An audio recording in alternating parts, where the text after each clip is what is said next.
Савлуур 4-р хэсэг. Цагдаагийн газар очиж цагаан дайсантай охин болон өдөр болгон дараалан гарч байгаа зоолгүй хөхлийн талаарх өөрийнхөө дүгнэлтийг бүгдийг нь тоочхоор шийдсэн Халиун сууж байсан кафенээс гарлаа. Тэгээд өөрийнхөө байрны харьяалагдах цагдаагийн хэлцэд очиж үзэж харсан бүхний нэгднэггүй ярив. Цагдаа түүний ярьсан бүхнийг тэмдэглэж аваад шаардлага гарвал тантай эргэж холбоо барья гэж хэлээд л гаргачихв. Энэ нь Халиунд дэндүү чамлалттай санагдсан дэр. Уг нь хинэгэн цагтаа дагуулж ирээд гэртээ хамт онсон болоо. Дэсэн бодол түүний толгойд эргэлдэж байсан ч ганц бие эмэгтэй цагдааг гэртээ хамт очиж хонё гэж хэлгэн нэг талаасаа ичгэвдэх хэрэг гэж үзээд амаа чимээч. Халиун энэ өрөө гэртээ орж хонохоос жирхэн орцсныхоо өмнө баахан эргэлдэж байснаа буудалд очиж хонохоор шийдэн хөлнөх хөнгөрөн алхлаа. Тэгээд байрныхаа оролцоо байрлах нэгэн жижигтэр буудалд өрөө авч орон дээр нь даатаа наргагүй тэрийн унлаа. Энд хонвол ямар ч байх зүйл байхгүй. Амар юм гэж бодсон Халиун хар хүүхэлтэй сугавчилсан цагаан дайсантай охиныг ганц өдөрч болов ордоос мартахаар шийдэж гадуур хувцас нэмгэлэн хүнчлэр бие хучлаа. Өрд шин өнөөх охин амиа хорлсон авгаа өрөөс болоод огтхонч зурм хийгээгүй болохоор Халиун дэрэн дээрээ толгой тавингуудаа зүр мэглэж эхлэв. Тэгтэл генет тог өрөөнийг нь хаалгыг тогших чимээ дуулдлаа. Халиун хинэгэн хүн өрөө амдурсан болов гэж бодон босэргүй хэвдэж байтал бас дахиад тогшхон тэр. Ийхүү дахин тогшсон учраас Халиун арга буюу хүнчлэлсөө хохрон гингэж гэрлээ асаагаад хаалга руугаа зөвлөн очлоо. Хэмбэ? Тагч. Хэмбэ?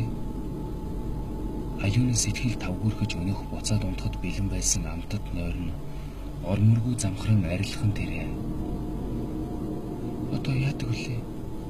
Гэсэн бодол Халиуны хамаг сэтгэлийг төгшүүлэн яах учраа олохгүй баахан самгардав. Тэгтэл бас дахиад тог хийлгэн хаалга тогших чимээ сонсогдлоо. Халиун ямар нэгэн байдлаар хэрэг биштэж мэднэ гэж бодоод хурдхан шиг гадар хувцсан өмслөө.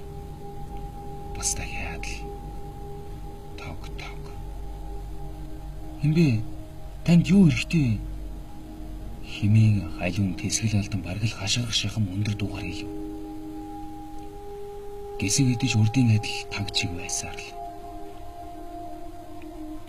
Эцэст нь Халиун нэг сайн үнзгийн амьсгаа аваад хаалганыхаа төгжийг мултлан үүдээ зэлийтэл нээлээ. Хачирхалтай нь Халиуны өрөөнийх нь гадаа хинч байсангүй.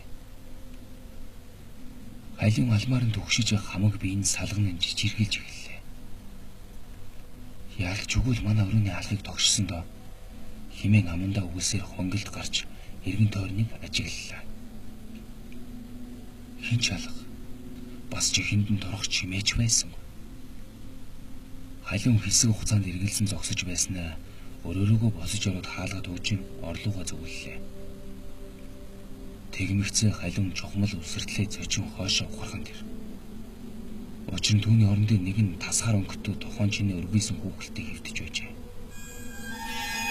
Халиун энэ хүүхэлтийг яалтч өгнөх цагаан дашинцтай охины чирээд явдаг хүүхэлтэй мөн гэж таниад эгээтэл ухаан алдаж унсан. Тэгээд хэд дахин эргүүлэн төгссөн буудлын өрөөнийхөө хаалгыг мөнгөнөн байж арайхийн тайлаад сүнхэж авалгүй өрөөнөөсөө гарч хүлээ. Тэрээр гүйсээр нэг л мэдэд гэрийнхээ хаалганы өмнө ирчихсэн зогсож байв. Аз болоход түүний өмдний халаасанд гэрийнхэн төлхөр байсан болохоор тэрээр буудалд оргисон зүнхээ өгүүлсэн ч үгүй. Цоожоо талин гэртээ орлоо. Дахиад л бүх өрөөнийхөө бирлийг зургтайгаа асаагаад зургтныхаа дов бараг л дээд зэгт нь хүртэл чангаллаа. Халиун тэр өрөөс гарах хүүхэлтэйг яаж яваад буудлын өрөөнд орчихсныг бодоод олсонгүй. Шаазан аягандаа дүүрэн халуун цай хийгээд салгалсан гараараа хатхан хэд дахин оочлоо. Тэгээд жаахан тайвшрав. Энэ шин Халиун унтлагынхаа өрөөний цонх руу ч ойрцсонгүй.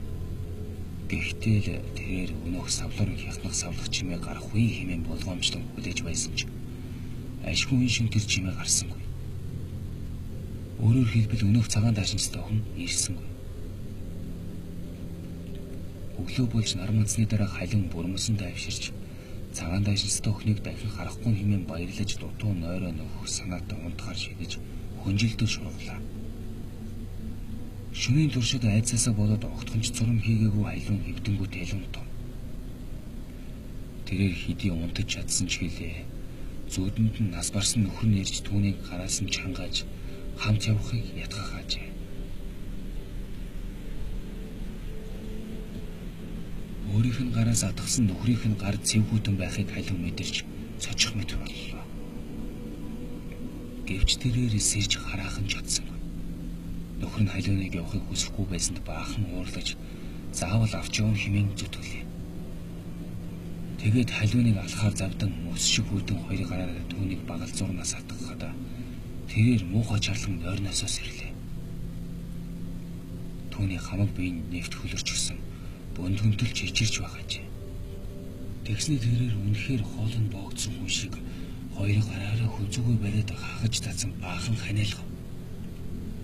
Халиун шуудхан босоод угаалгынхаа өрөөнд орж нүрээ бүлийн усаар шившин угаалаа. Зөөлөн алчуураар нүрээ болгоомжтой харцсаар угаалгынхаа өрөөнөөс гарч ирсэн халиун цонхоороо гадах байдлыг харснаа нар шингэж байгааг мэдэв. Өчнөө олон цаг нам ундчихснаа мэдээгүй тэрээр ширээн дээрх жижиг цагийг хараад уулга алтхан тэр.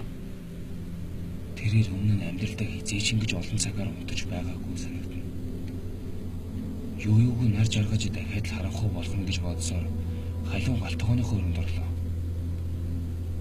Халиун хамгийн сүүлд хизээ өөртөө хоол гэж ийдснээ ч мартжээ. Ялангуяа сүүлийн 2 хоног кафед сууж баахан кофе зэлгэснээс биш дөрөвдөх юм олж идээгүй гэдгээ тэрээр сайн мэдэж байлаа. Ингээд халиун өөрийнхөө ходоодыг баярлуулахаар шийдэн махарчиж ногоо арилган хоол бэлтгэлээ. Түүнийг ширээнийхээ ард ганцаархнаа суугаад хоолтож байхад гадаа нар жаргаж аль хэдийн хүмүүсийн хөл татарч эхэлжээ.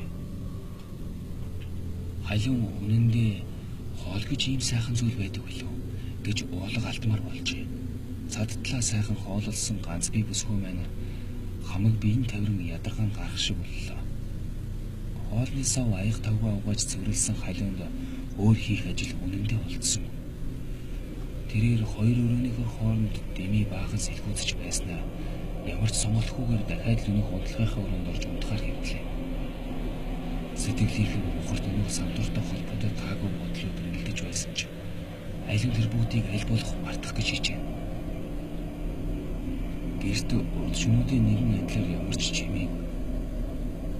Халиун өөрийгөө ганцаардаж байгааг дэндүү ихээр мэдрэх шиг. Нэг л мэдхэд тэрээр уйлж байлаа.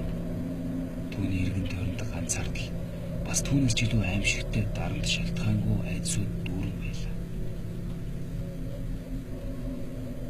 Уг нь унтчихвол шунах хурдан мөрч дорхнол өглөө болж байгаа гэж бодох хөөрхий бүсгүй хэдийн нүдэ анин хэвдэх авч тусыг эсолно.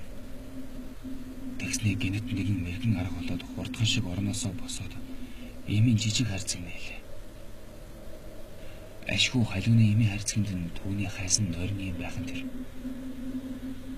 Ямар зорилгоор хизээ авснаач санахгүй байгаа тэр хүн эмийг халиун зориултаас нь 2 дахин их тунгаар уугаад орондоо буцаж оров.